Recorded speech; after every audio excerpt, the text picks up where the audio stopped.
ربنا هب لنا من ازواجنا وذرياتنا قرة اعين واجعلنا للمتقين اللهم امين يا رب العالمين اللهم اغفر مغفرة আল্লাহ আমরা যা আলোচনা করলাম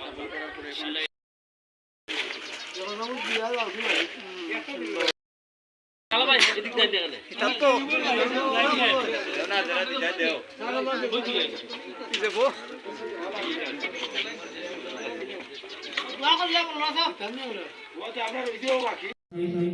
যে প্রতিষ্ঠানে যারা শ্রম ঘাম মেধা অর্থ দিয়ে যারা এই পৃথিবী থেকে বিদায় গিয়েছেন তাদের রুহের মাগফিরাত কামনা করছি।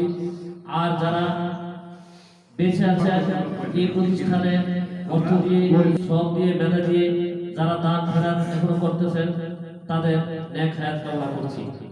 আমি প্রথমেই ধন্যবাদ জানাই যে আমার এই চার গ্রামের যে প্রবাসী ভাইরা, আসলে আমার কেউ সাথে পরিচয় নেই। আমার শুধু প্রবাসী ভাই দুইজন ভাইয়ের সাথে আমার পরিচয় ছিল। এক হচ্ছে হামদাদ সাহেবের জনাব জয়নাল আব্দিন ভাই, আরেকজন হচ্ছে কুড়িখোলা গ্রামের আমাদের সভাপতি সাহেবের ভাতিজা শামসুদ্দিন ভাইকে আসলে আমি দেখিনি, আমি ফেস টু ফেস কথা হয়নি, কিন্তু আমি অন্যের মাধ্যমে নাম্বার সংগ্রহ করে আমি মাঝে মাঝে কথা বলতাম।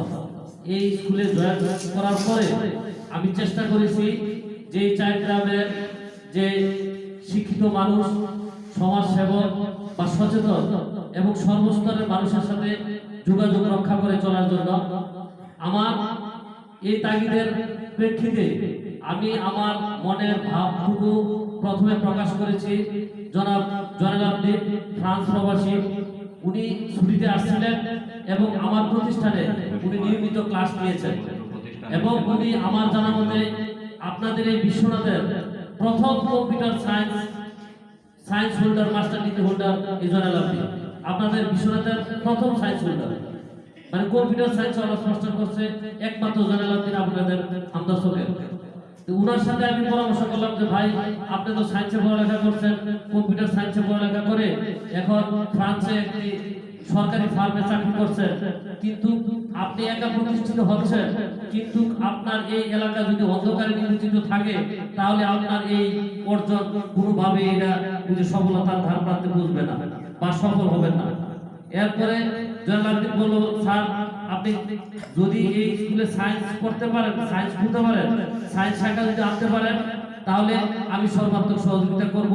বললাম যে ভাই আমার তো রুম নাই, আমাদের 5টা রুম আছে, 5টা ক্লাসরুম, কিন্তু এক্সট্রা যে একটা রুম সায়েন্সের জন্য সেই রুমটা নেই। উনি বিদেশ চলে গেলেন, তারপর আমি শামসুদ্দিন ভাই এবং জয়নাল আব্দিন ভাইয়ের সাথে যোগাযোগ করলাম। এরপরে সাথে সাথে ওনারা ওই দিন রাতেই একটা গ্রুপ খুলছেন। এখন এই গ্রুপের মেম্বার হচ্ছে প্রায় 70 জন, এই মেম্বারের সদস্য, এই গ্রুপের সদস্য।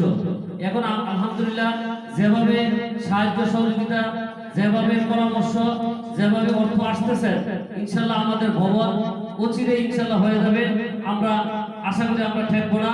আর আপনাদের শুধু যারা আমরা দেশে আছি, আপনারা শুধু সহযোগিতা করবেন, পরামর্শ দিবেন, আর আপনাদের যারা ভাই ভাতিজা চাচা বাবা আছে তাদেরকে শুধু বলবেন যে একটু খেয়াল রাখার জন্য এবং একটু পরামর্শ দেওয়ার জন্য এবং খোঁজ খবর নেওয়ার জন্য।